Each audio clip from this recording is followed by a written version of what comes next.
네, 안녕하십니까. 정인교입니다. 7월 1일 이전에는 저희 같은 통상 분야 전문가들이 미중 통상 마찰이 또 무역 전쟁이 이렇게 지속되면은 우리는 도대체 뭘 어떻게 해야 되나라는 걸 가지고 고민을 엄청 했었는데, 하루 사이에 미중 무역 전쟁은 거의 뭐 수몇 미터로 가라앉고, 일본발 수출 규제가 이게 정말로 중요한 이제 해난으로 등장이 되었습니다.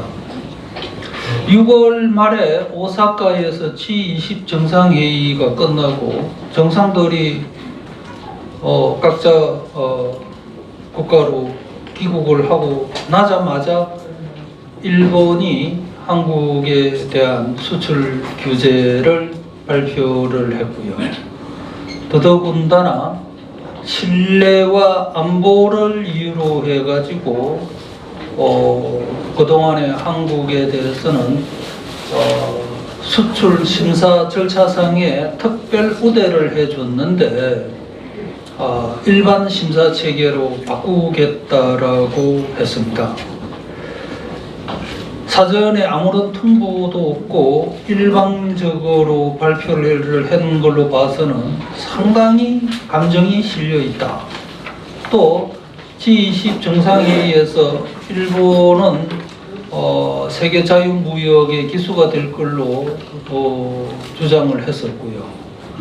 또 우리와 마찬가지로 과거에는 가터, 지금은 WTO의 다자통상 체제하의 무역 질서를 잘 활용을 해서 세계 3위 국가로 발전한 일본이 그런 무역 조치를 한다는 것은 이거는 뭐 정말 말이 안 되는 거고, 일본 내에서도 비판이 나올 뿐만 아니라 우리가 이에 대해서 문제 제기를 하는 것은 당연하다고 봅니다. 그런데 이제 일본이 왜 이렇게 했을까? 일본의 궁극적인 목표는 뭘까? 이에 대해서 우리가 정말 진지하게 생각을 해야 되는데, 앞에서도 많은 말씀이 계셨습니다만은 말은 경제 문제를 걱정하는 것 같은데 대응은 다 보면은 어떤 그 정치공학적인 입장에서 접근하는 게 너무나 많아서 안타까울 따름입니다. 제가 그 토론할 내용을 52페이지, 53페이지에 적어놨는데요. 기본적으로 일본은 한국 산업 황폐화를 타겟을 하고 있다고 봅니다. 그런데 이제 이게 발표된 시점이 참의원 선거를 딱 앞두고 발표를 함으로써 뭐 일각에서는 참의원 선거 지나고 나면 절대 나아질 리가 없습니다. 일본은 꽤 오랫동안 한국 산업에 대한 타격을 줄 수 있는 방법을 모색을 했습니다.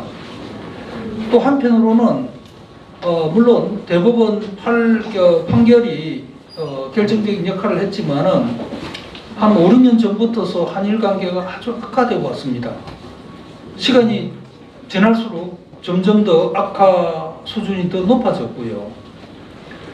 자, 거기에다가 이제 아베 정부는 트럼프 대통령의 그 중국 견제 정책을 상당히 연구를 했을 걸로 봅니다.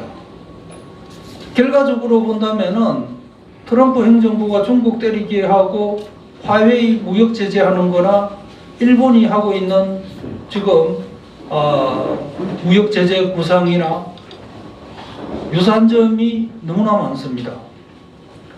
자, 그러면은 이제 지금 이제 미국하고 일본 간의 무역 체제 상의 이제 다른 점을 좀 아셔야 됩니다. 트럼프 대통령이 중국에 대해서 없던 관세도 만들어서 그것도 뭐 25%를 그냥 추가로 갖다 붙여버리고 이렇게 할 수 있는 나라는 미국밖에 없습니다. 그건 왜 그러냐? 미국은 기존에 갖고 있던 소위 그 일방적인 무역 제재 규정들을 WTO가 출범해도 바꾼 게 없습니다. 그건 미국이기 때문에 유지를 할 수 있었을 겁니다. 그런데 이제 나머지 나라들은 일본, 우리나라 마찬가지입니다. WTO 출범하면서 WTO의 정신과 배치될 수 있는 무역 규정들은 다 개정을 했습니다.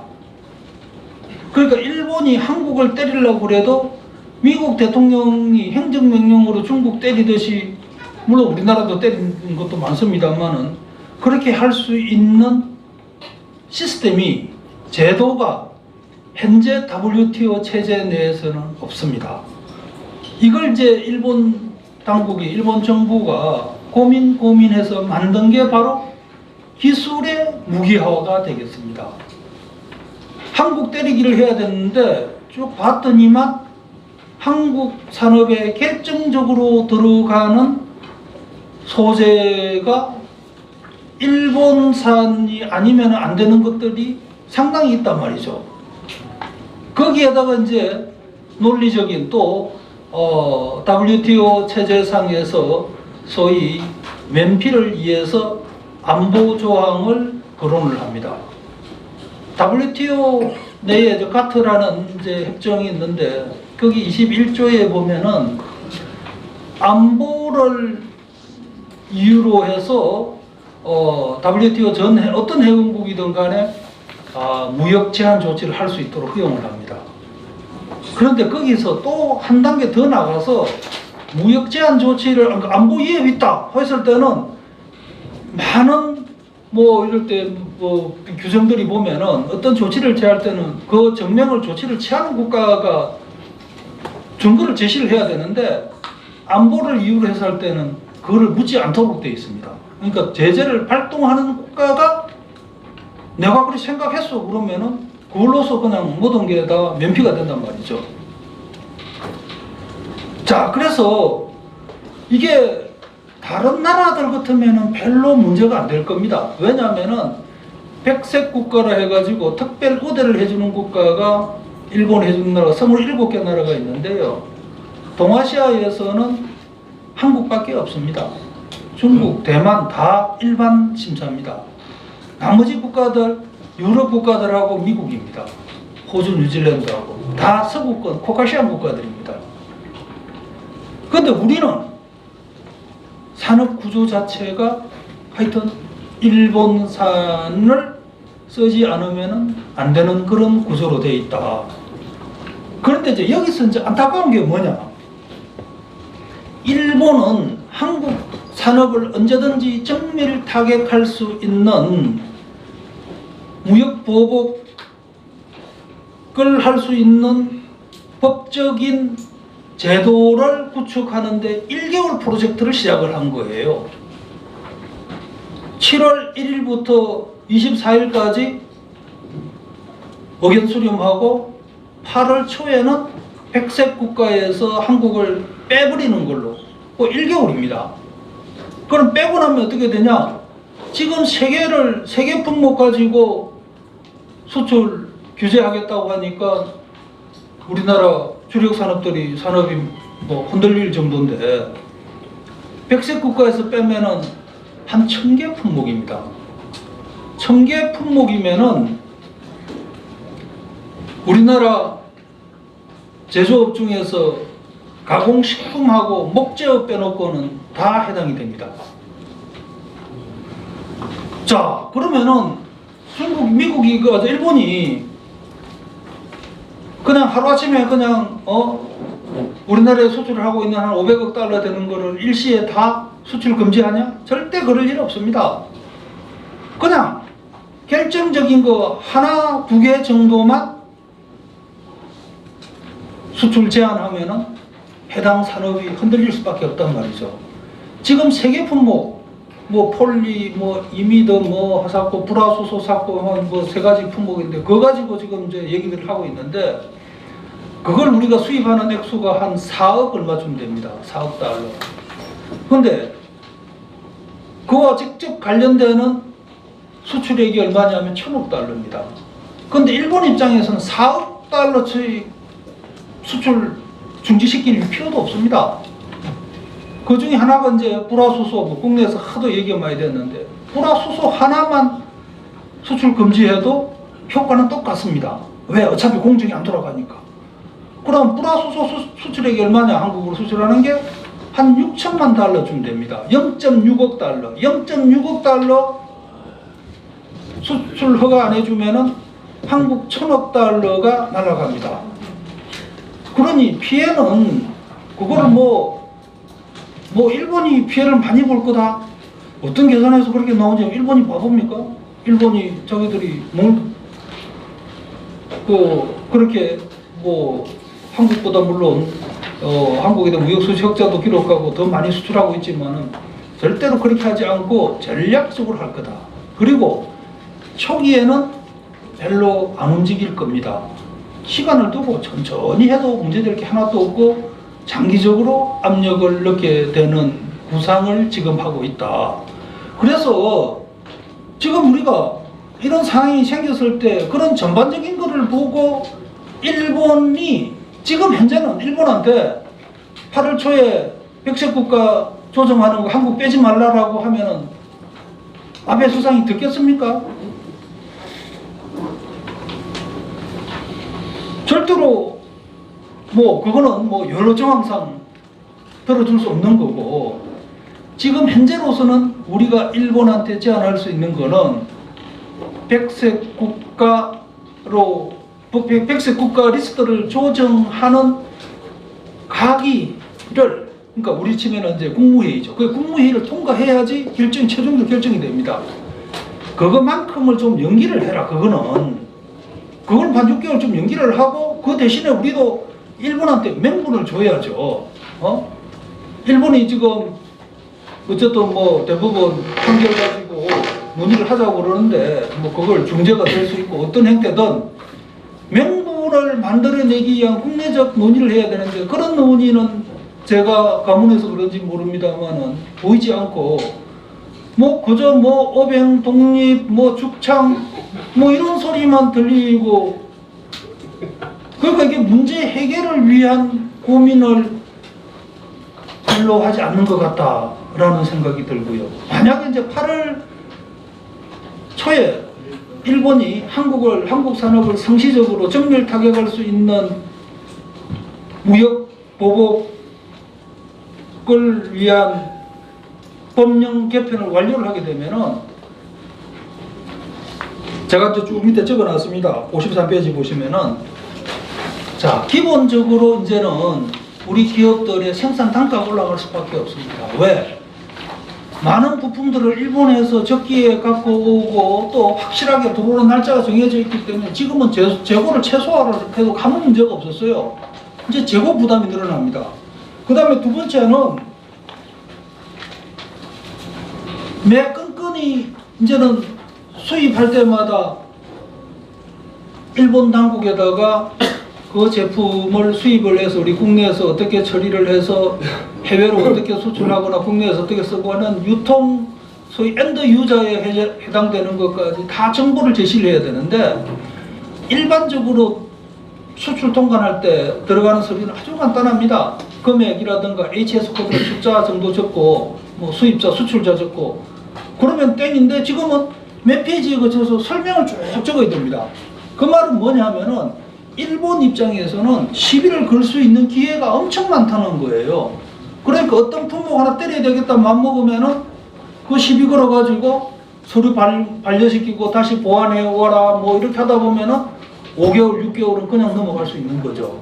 그러니까 전반적으로 예를 들어서 우리 기업들이 수출품에 대한 납기를 맞추기가 이제 점점 힘들어질 겁니다. 이제 그렇게 되면은 바이어들이 가만히 안 있겠죠. 바이어들이 경쟁사로 이탈될 가능성이 높다라는 생각이 들고요.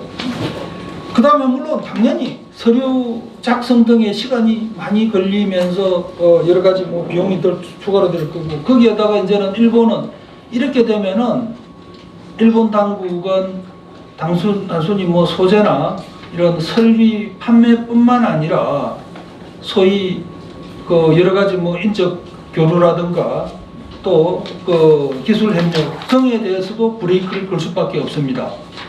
이제 그렇게 되면은 우리나라 기술 발전에도 문제가 생길 거고요.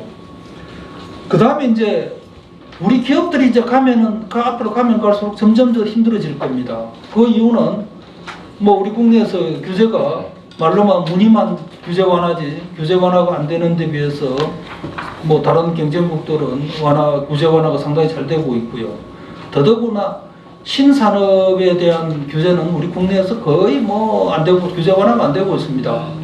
자, 이런 상황에서 이제 많은 기업들이 소위 백색 국가로 공장을 이전할 가능성이 높다. 백색 국가로 가면은 이런 문제를 걱정할 이유가 하나도 없죠. 필요한 거 다 수입하는데 문제가 없고.